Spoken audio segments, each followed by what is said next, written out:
In January 2010, a 34-year-old woman who was the mother of two teenage girls and twins was brutally stabbed in her own home.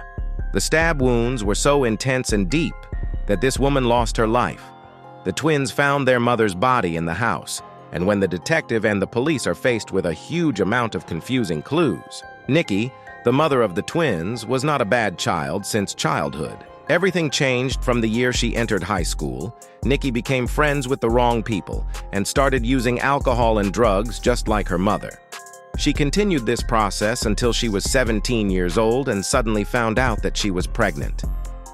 Unwanted pregnancy is difficult and shocking for any parent, but the situation is definitely much more difficult for a 17-year-old teenager. She was not ready to have children, and when she found out that she was pregnant with twins, she became even more stressed. Despite all this, 17-year-old Nikki decided to keep her children and give birth to them. The twins were born on November 27, 1993, and Nikki Whitehead. He named his daughter Tasmiyah and Jasmiyah. The father of Tasmiyah and Jasmiyah had a relationship with Nikki before the girls were born, but when the birth was near, this man ended his relationship with Nikki and then immigrated to Canada. This means that the father of the girls never had a role in their lives and had not even seen his children. After the birth of the girls, Nikki and her children stayed with her grandmother and they lived together. The responsibility of raising and educating the children was with Della, and Nikki seemed more like the older sister of the girls, so their mother still spends a lot of time at parties. She met different people, but besides this, she always worked hard so that she could provide a good life for her daughters. Nikki was only 18 years old, but he spent all the money he earned on the life of Tasmiyah and Jasmiyah. When the girls were 3 years old, Nikki started working in a hair salon and soon attracted many customers. His work in the field of hairdressing was good, and with his training and talent in this field, he was able to earn a lot of money.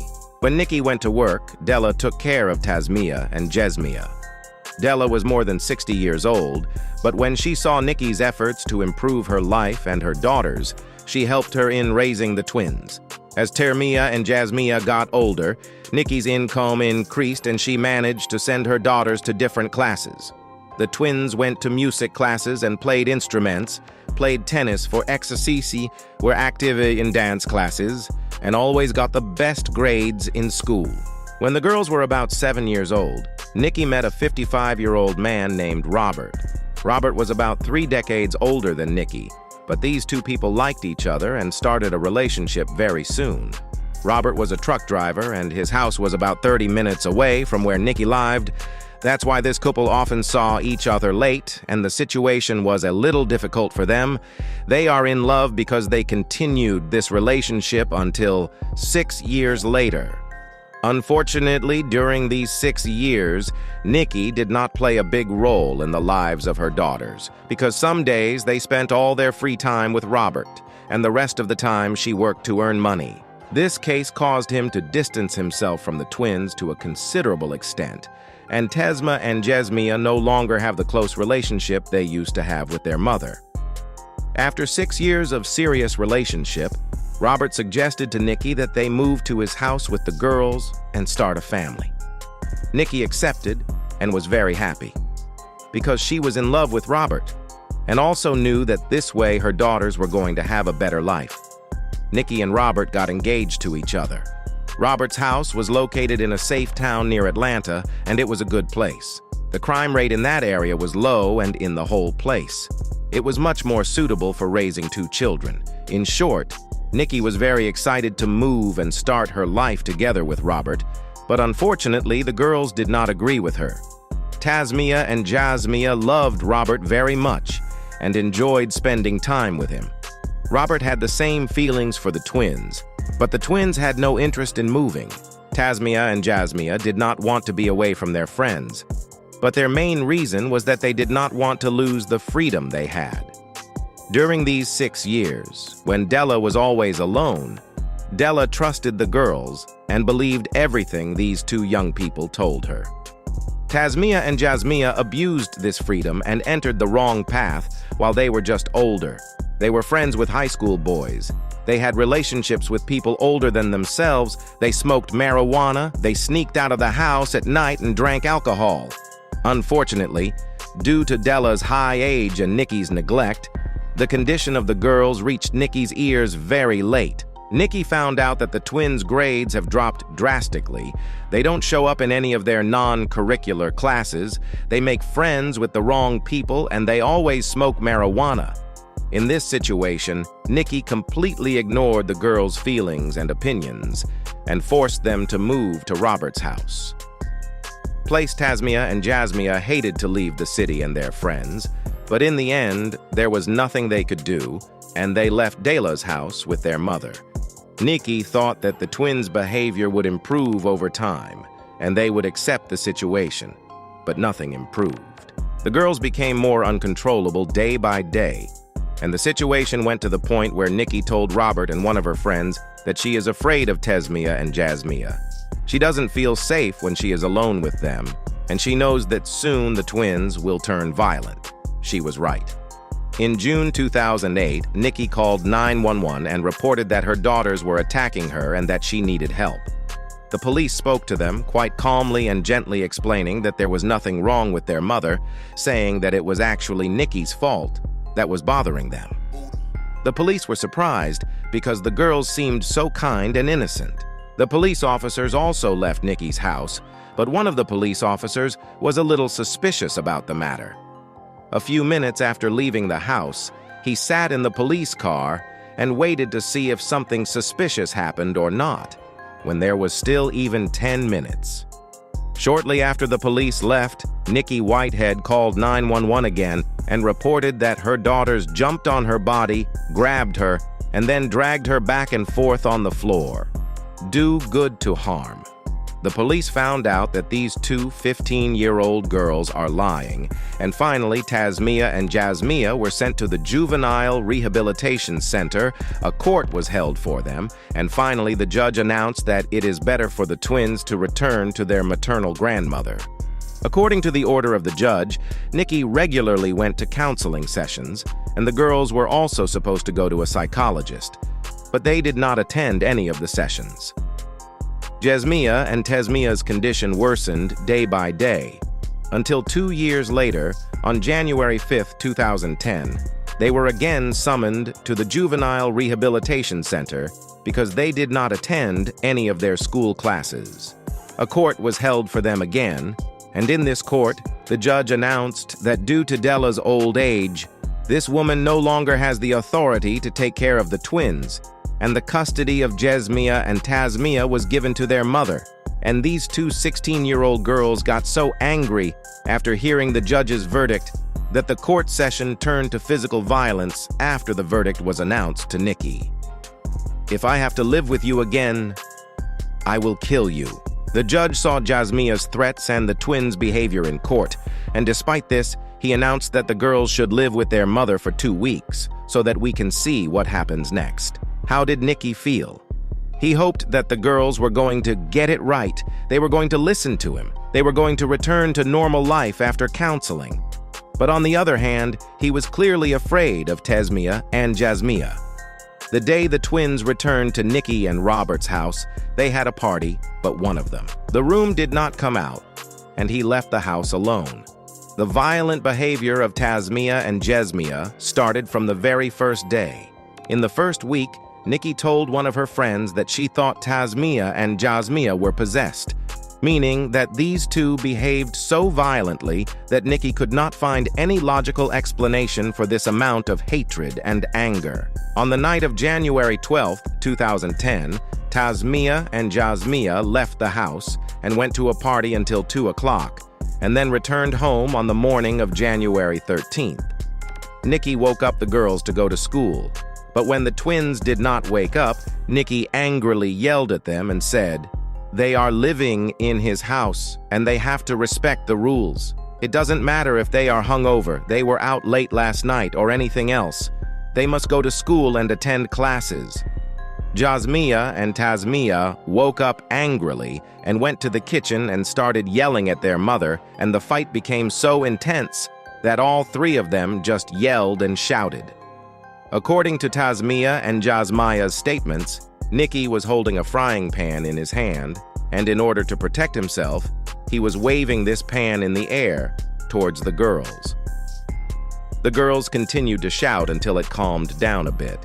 Nicky faces the girls towards the living room.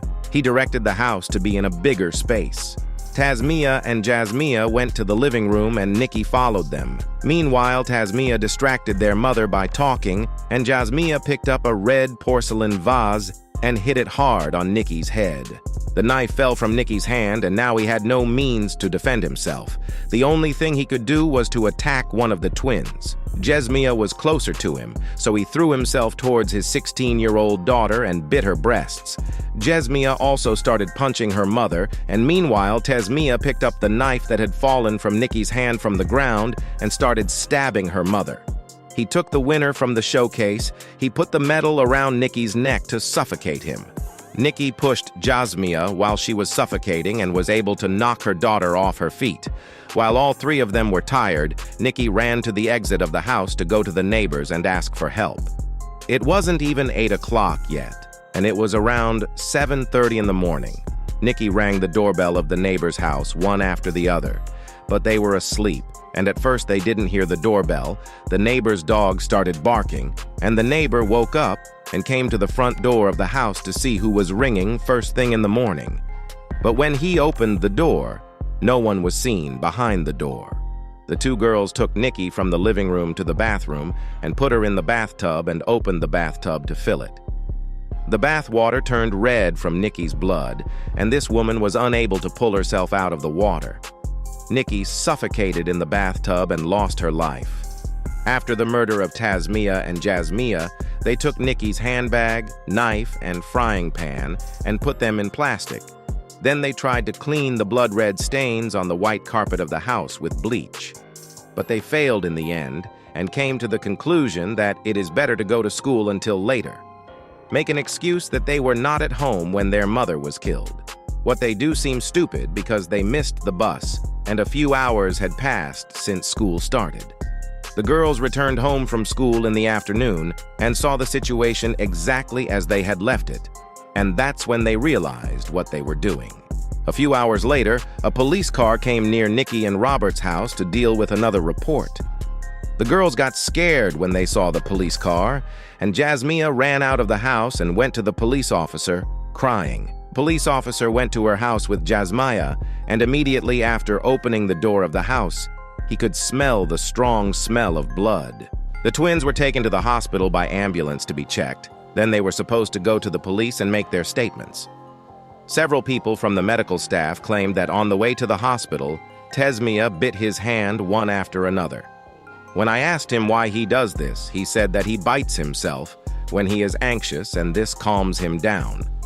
The girls went to the hospital, and when it was determined that there was no problem, they were taken to the police station. According to the video of the security cameras, both of them looked upset. They were crying and trying to comfort each other. According to the police, the twins did not behave suspiciously. Whatever the case, the bloody corpse of their mother. They had found each other, and it was completely natural for them to look upset and anxious.